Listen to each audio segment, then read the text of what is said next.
Hello everyone, it's Seth, probably better known as Saffron Olive, and it's time for another Instant Deck Tech.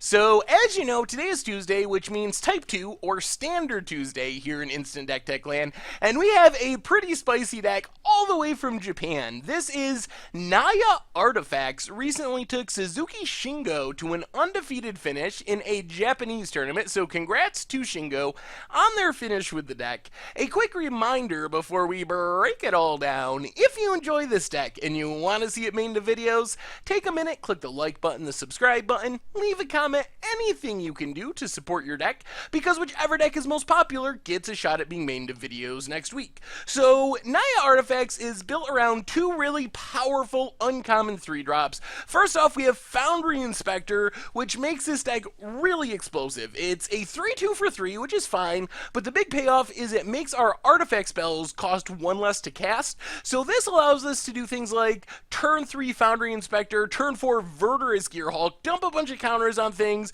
and just deal a ton of damage early in the game. And then Chief of the Foundry is kind of the other way. It doesn't make things cheaper, but it makes our powerful artifacts even more powerful, pumps up our team, makes them even more aggressive threats, and allows us to finish off our opponent really quickly. So this deck is pretty aggressive, as you can see by our early gameplay. So we got 4 Bombette Couriers, a 1-1 for 1 might not be exciting, but we do have the red mana, of course, so it can improve our hand in the late game if we can get in some attacks, kind of get low on cards, discard our hand, get some new cards thanks to Bombette Courier. Also, it's free if we have our Foundry Inspector, is a 2-2 if we have our Chief of the Foundry, so it works well in our deck. Scrap Heap Scrounger, a 3-2, keeps coming back from our graveyard. Filigree Familiar, just an on-curve 3-drop, gains us a bit of life, can draw us a card when it dies. Very good in an artifact-centric deck. The big payoffs, though, are Verdurous Gearhulk and Combustible Gearhulk.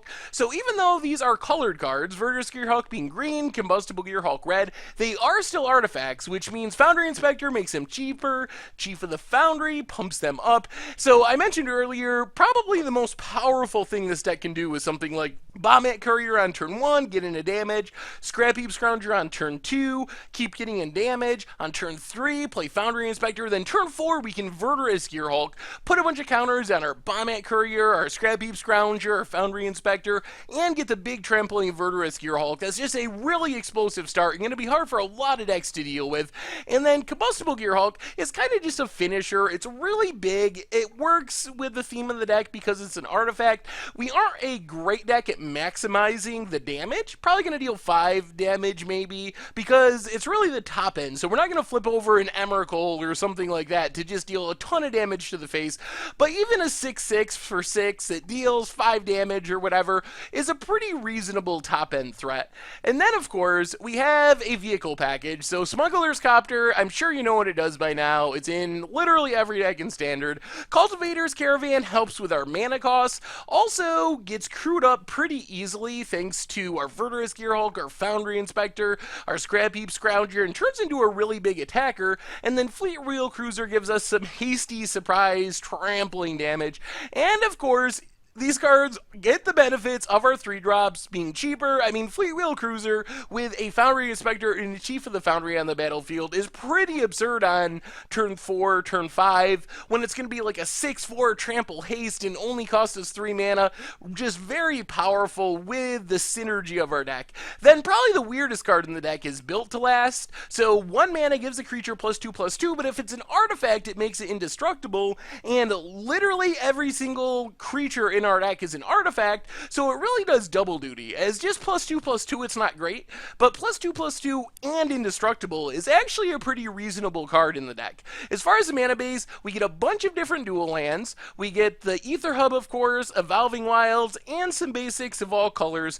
The black mana is for our Scrap Heap Scrounger, and also a single sideboard card. As far as the sideboard, we get Selfless Spirits as additional protection if our opponent's playing Radiant Flames or Fume Fumigate or something like that. Filigree Familiar gives us a little more life gain against aggressive decks, a bunch more removal. Cataclysmic Gearhulk benefits from our artifact synergies, can wipe away a whole bunch of anything, really. Declaration in Stone, Anguish Unmaking also takes advantage of that little bit of black mana we have. Good at killing Planeswalkers, Smuggler's Copter, hard to deal with permanents. And then some Fragmatizes to deal with opposing artifacts, and that is Naya Artifacts, and that's been our Instant Deck Tech for today. So thank you very much for watching. I hope you enjoyed the video, and I will talk to you soon.